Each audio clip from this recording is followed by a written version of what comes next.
Should you start a speech with a question? I'm sure you've heard speakers begin a speech with a dead generic question, and it feels a little bit manipulative, doesn't it? Do you want to learn how to ask better questions in your speeches? One of the things that's really helped me to elevate the standard of my questions was COVID. During COVID, when we're having to present online, it made me think a lot more intentionally about how I was engaging the audience. Because you have that online audience, because attention spans are a little bit weaker online, because you're trying to reach people in different parts of the world, maybe you're speaking to them at a sociable time of hour for you, but in their time zone, it's not a sociable time of hour for them. So there's all these different factors that were making me think about how can I engage that online audience more effectively? And it made me be a lot more intentional about the types of questions that I was using, when I was using them, how I was using them, to try and keep that sense of a conversational aspect going. In a speech, you're never going to have a conversation. It's always going to be a monologue.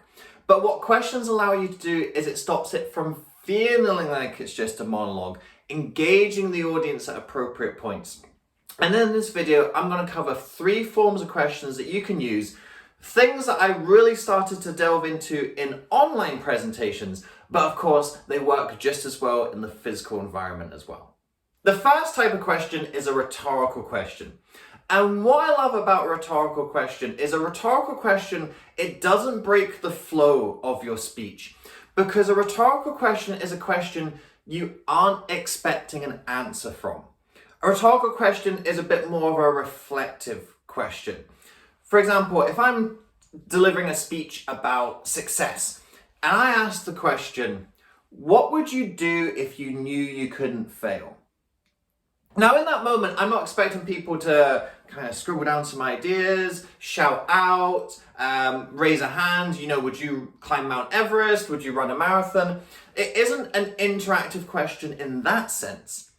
But what it does do is it creates this little feeling of the audience getting involved in that aspect of the speech. They start thinking and processing, well, what would my answer to that be? And then they have that in their mind as you move into the next point, and they're starting to compare what they're thinking with what comes up in the next part of the speech.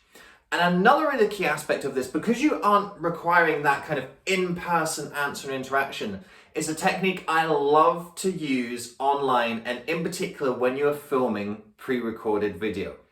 I use rhetorical questions all the time in my YouTube videos. You have heard me ask them before, won't you? The second type of question is a yes-no question. It's a binary choice. And the yes-no question, it helps you to identify trends in the audience. Let's imagine that I'm going to speak to a group of high school students.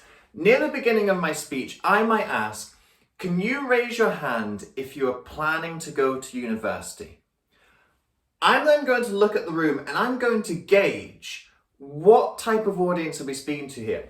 If 80% of the room put their hands up, I'm going, okay, this is an audience who are thinking about higher education, they are thinking about training in something more specialized, they're probably more of an academic orientated audience, and that's how I'll be thinking when I'm pitching the rest of my speech. But if I look around the room and 80% of the room do not have their hands up, well, now I'm thinking, okay, this is an audience who have a different vision for what post-school looks like. They're wanting to get into work faster. Maybe there's a couple of young entrepreneurs in this room who want to get started with a business idea. I'm going to then pitch my speech a little bit differently based on that information. Now, I'm still going to come in with the prepared material I already have. I'm not going to suddenly go, right, I need to change everything based on this answer.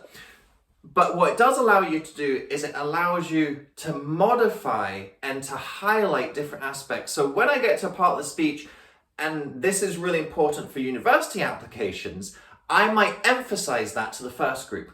Whereas if I get to another part of my speech that is more to do with the idea of setting up your own business, entrepreneurship, having some kind of online side gig, well, then that might be something I emphasize to the second audience because they're going to be more receptive and open to it. That's what the yes/no question allows you to do. It allows you to identify quick trends in your audience, and you can modify and adapt your content on the fly in response to what they give you. Is there somewhere that you can go to learn more about these public speaking skills? Yes, there is. I have an online program called Amplify, Spark Your Speeches. It's a 12-month program, and in this program we highlight different aspects of public speaking skills, and we have a whole module based around audience interaction, looking at how you develop that relationship with the audience, how do you create that engagement in your speech, and how are you able to find out these useful pieces of information about your audience that help to make your speech better and to ultimately have more of an impact on them after you've finished delivering your speech. This program is a series of recorded live workshops, live sessions that I've run with groups all over the world. You get to watch the recordings at your own time and your own pace. It's a step-by-step program taking you through an entire formula of how you become a better public speaker over the next 12 months. To enroll in the course, you've got two options. You can either pay an upfront payment, $297. You get all of the modules for life, they're yours. Alternatively, you can split the payment up into 12 monthly installments of $27 per month. Pay through all the installments. When you finish your 12th installment, again, all the content is yours for life. Now, what I like to do to give people an opportunity to come into Amplify, see if it's going to be helpful for you, see if it's going to be right for you and your speaking development going forward, is I offer that first month for a $1 trial.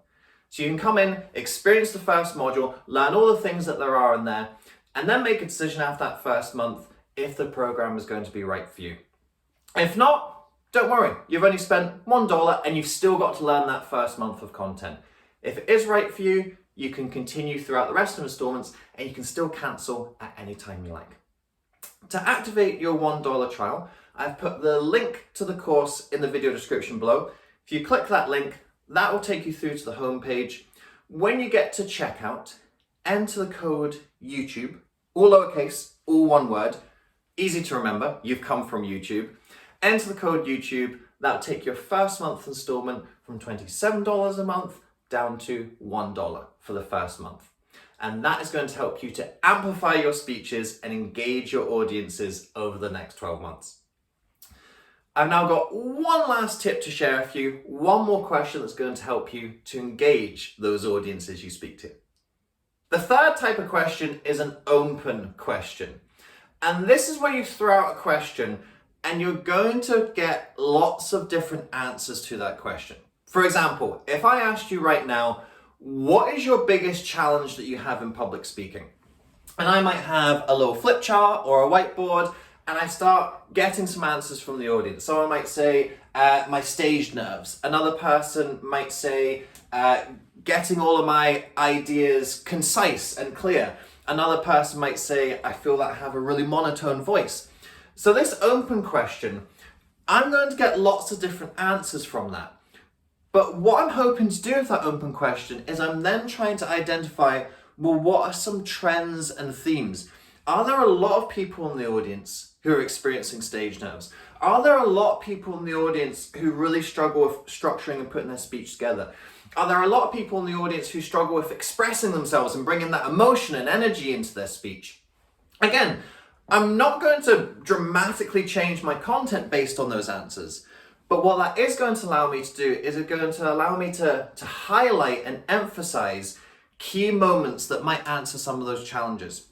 So when I get to a moment in my speech and it's something that's going to be helpful for stage nerves, I'm going to refer back to that and say, I know there was many of you who said that you have trouble with stage nerves.